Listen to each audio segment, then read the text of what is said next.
Welcome to Praia in the Portuguese Algarve.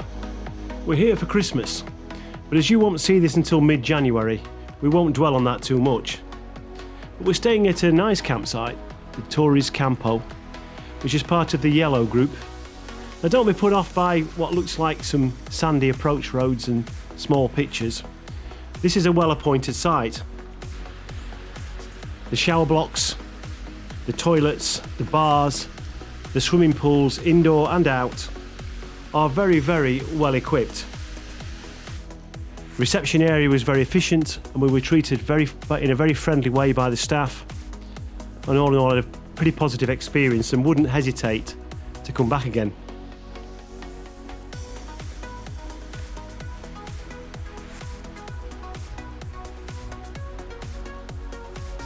The site itself is about a 30-minute walk into Praia da Luz, and it's a reasonably uphill walk, to be fair, and so bikes are a good idea.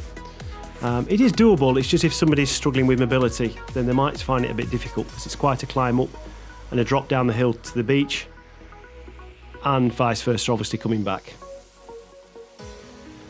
The population of Praia da Luz is 3,545, and it's sandwiched between Lagos and Bergamo. It has blue flag beaches and a history that stretches back. Now, this isn't a fast-paced, drinking-fueled party atmosphere. This is a place to relax, to unwind and to chill out. The elephant in the room, of course, is it's where Madeleine McCann disappeared from. But this doesn't seem like that sort of place at all. It seems a relaxed, peaceful, safe place. And we had no concerns at all, security-wise or safety-wise, while we were here. Now, these beaches are fantastic. Apart from the blue flag, which I've already mentioned, they're a beautiful sand in constitution. It's lovely to walk on them. And the locals use it in winter for all kinds of interesting pastimes, including surfing, although it's not quite the bumper waves of the West Coast, more on that in future videos, kite flying, parascending, general family time, beach ball, and just an all-round opportunity to relax. Now, towering above the beach is the famous Roca Negra on the headland. And this has been in place for 150 million years. And the famous black rock that protrudes from it stands proud. And people use that to canoe round, paddleboard round, and enjoy the sea. There are very effective hiking trails up the black rock onto the head of the coastline, and we decided to set off and climb up there.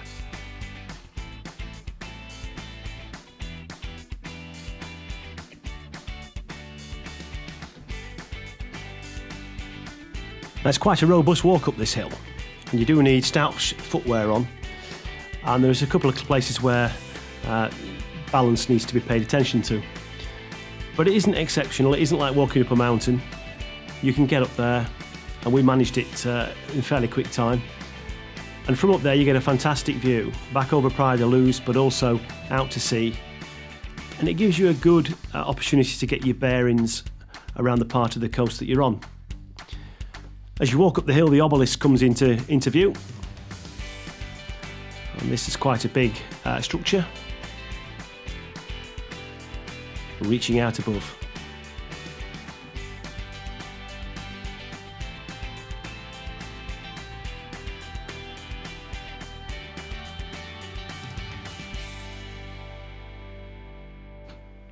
So moving on from the vantage point of the top of the obelisk, you can walk towards Faro on the path. And again, the coastal views open up and you can see right across to the lighthouse at Faro, which is quite some distance away, but certainly walkable and certainly bikeable. Although obviously you wouldn't come up the route we walked up on a bike. There's some plantations on the top around a house that's particularly well guarded. We guessed between ourselves who lived there, but we suspected it was clearly somebody in need of quite beefed up security. Give you a good view of the black rock from the other side as well, and we could see some surfers around the base of it.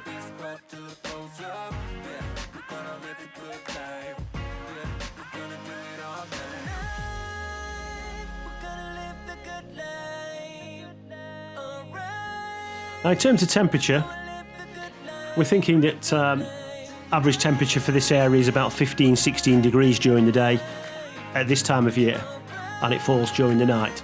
There'll be occasionally where you get some better days than that, but if you plan on that as a temperature guideline, you'll get some idea about what it's like to spend winter in the sun in the Algarve. After the walk, we went down, had a drink and something to eat in the square. There's a number of bars along the front. All seemed very popular, and there weren't many spare tables. Before visiting the local church. This local church has been here for a long time, but was rebuilt again in the 1700s after being damaged in the famous Lisbon earthquake. After looking at the church, it's time to go back and pack up and move on to a place that we were particularly looking forward to, and we're very excited to show you in the next video. The place is Peniche, and it really is where we start looking at the famous Portuguese surfing setup.